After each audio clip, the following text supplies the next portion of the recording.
नमस्कार. आरोग्य सेवा क्षेत्रात आपलं करिअर घडवू पाहणाऱ्या प्रत्येकासाठी एक जबरदस्त संधी आहे. नवी मुंबईतल्या प्रसिद्ध MGM हॉस्पिटलने एक खूप मोठी भरती मोहीम जाहीर केली आहे. चला तर मग पटकन बघूया यात नक्की कोणकोणत्या संधी दडलेल्या आहेत. तर हे सगळं आपण कुठून सांगतोय? तर ही आहे MGM हॉस्पिटलची अधिकृत जाहिरात. आपण बघू शकतो की सल्लागारांपासून ते अगदी प्रशासकीय कर्मचाऱ्यांपर्यंत जवळपास सगळ्याच विभागांमध्ये भरपूर जागा आहेत. आता ही काही साधीसुधी गोष्ट नाहीये. हॉस्पिटलला JCI, ACI आणि NABH यांसारख्या मोठ्या आंतरराष्ट्रीय आणि राष्ट्रीय मान्यता मिळालेल्या आहेत. याचाच अर्थ इथल्या कामाचा दर्जा आणि विश्वासार्हता खूपच जास्त आहे, ज्यामुळे ही नोकरीची संधी आणखीनच खास ठरते. मग इतकं मोठं नामांकित हॉस्पिटल आहे, मग यांना नक्की टीम तरी कशी हवी आहे? कोण कोण हवं आहे त्यांना? चला या भरतीमधल्या वेगवेगळ्या पदांवर एक नजर टाकूया. सुरुवात करूया सगळ्यात महत्त्वाच्या पदांपासून. कुठल्याही हॉस्पिटलचा पाया म्हणजे तिथले डॉक्टर आणि सल्लागार. तर ही आहे ती मुख्य टीम जी या हॉस्पिटलच्या वैद्यकीय नेतृत्वाचा कणा असणार आहे. हे लिस्ट बघा, म्हणजे न्यूरोलॉजिस्टपासून मेडिकल ऑन्कोलॉजिस्टपर्यंत सगळी मोठी नावं आहेत. यावरूनच आपल्याला कळतंय की हॉस्पिटलला किती उच्च पातळीवरील तज्ज्ञांची गरज आहे. आता आपल्या मनात आलं असेल की हे DM आणि DNB म्हणजे नेमकं काय? तर सोप्या भाषेत सांगायचं तर या पदव्या म्हणजे त्या क्षेत्रातील सर्वोच्च ज्ञान आणि कौशल्य. म्हणजे हॉस्पिटलला त्यांच्या फील्डमधले बेस्ट लोक हवे आहेत हे अगदी स्पष्ट आहे.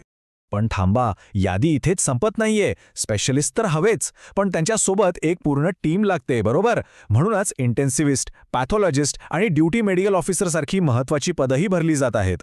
डॉक्टरांचं काम खूप महत्त्वाचं, पण रुग्णांची 24 तास काळजी घेणारं कोण? अर्थातच नर्सिंग टीम.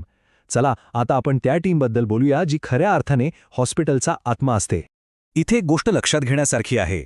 हॉस्पिटलला विशेषतः ICU, OT म्हणजे जिथे खूप जास्त लक्ष द्यावं लागतं, अशा गंभीर विभागांमध्ये काम करण्याचा अनुभव असलेल्या नर्सिंग स्टाफची मोठी गरज आहे. म्हणजे बघा, इथे फक्त रुग्णांची काळजी नाही, तर स्टाफचं ट्रेनिंगसुद्धा तितकंच महत्त्वाचं मानलं जातंय. म्हणूनच स्टाफ नर्सेससोबत नर्स एज्युकेटर्सचीही पदं आहेत. ही खूपच चांगली गोष्ट आहे. आजकालची हॉस्पिटल्स म्हणजे नुसत्या इमारती नाहीत, ती टेक्नॉलॉजीची केंद्र आहेत.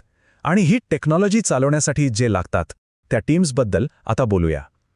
हेच ते लोक आहेत जे हॉस्पिटलचा तांत्रिक आधारस्तंभ आहेत. ही यादी तर बघा, किती मोठी आहे. एंडोस्कोपीपासून ते एक्सरेपर्यंत.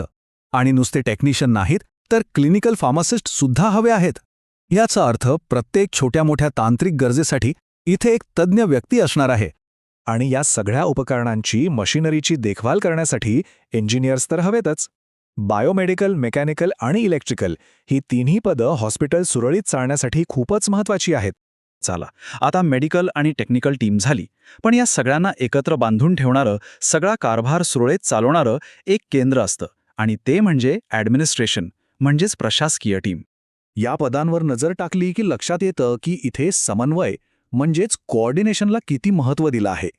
HR पासून ते मेडिकल रेकॉर्ड्सपर्यंत प्रत्येक गोष्टीत योग्य समन्वय साधण्यासाठी खास व्यक्ती नेमल्या जाणार आहेत. आणि हो, आपण या लोकांना विसरून चालणार नाही. हे ते लोक आहेत जे पडद्यामागे काम करतात, पण त्यांचं काम अत्यंत मोलाचं असतं. यांच्याशिवाय हॉस्पिटलचा एक दिवसही सुरळीत चालू शकत नाही. तर एवढ्या सगळ्या संधी पाहिल्यानंतर आता सगळ्यात महत्त्वाचा प्रश्न की अर्ज करायचा कसा? चला आता तेही अगदी सोप्या शब्दात समजून घेऊया. अर्ज करण्याची प्रक्रिया अगदी सोपी आहे. 3च गोष्टी करायच्या आहेत. सगळ्यात आधी एक अपडेटेड CV बनवा, तो दिलेल्या ईमेल ID वर पाठवा. आणि हो, हे सगळं जाहिरात आल्यापासून 15 दिवसांच्या आत करायचं आहे. हा आहे तो महत्त्वाचा ईमेल ID. तो नीट लिहून घ्या किंवा याचा एक स्क्रीनशॉट काढून ठेवा. तुमचा CV तुम्हाला याच पत्त्यावर पाठवायचा आहे, HR@mgmhospitalwashi.net. खरं सांगायचं तर आरोग्यसेवा क्षेत्रात मनापासून काम करण्याची इच्छा असणाऱ्यांसाठी ही एक सुवर्ण संधी आहे. तर मग विचार करा, आपल्या करिअरमधलं हे पुढचं मोठं पाऊल असू शकतं का? या संधीचा नक्कीच विचार करायला हवा.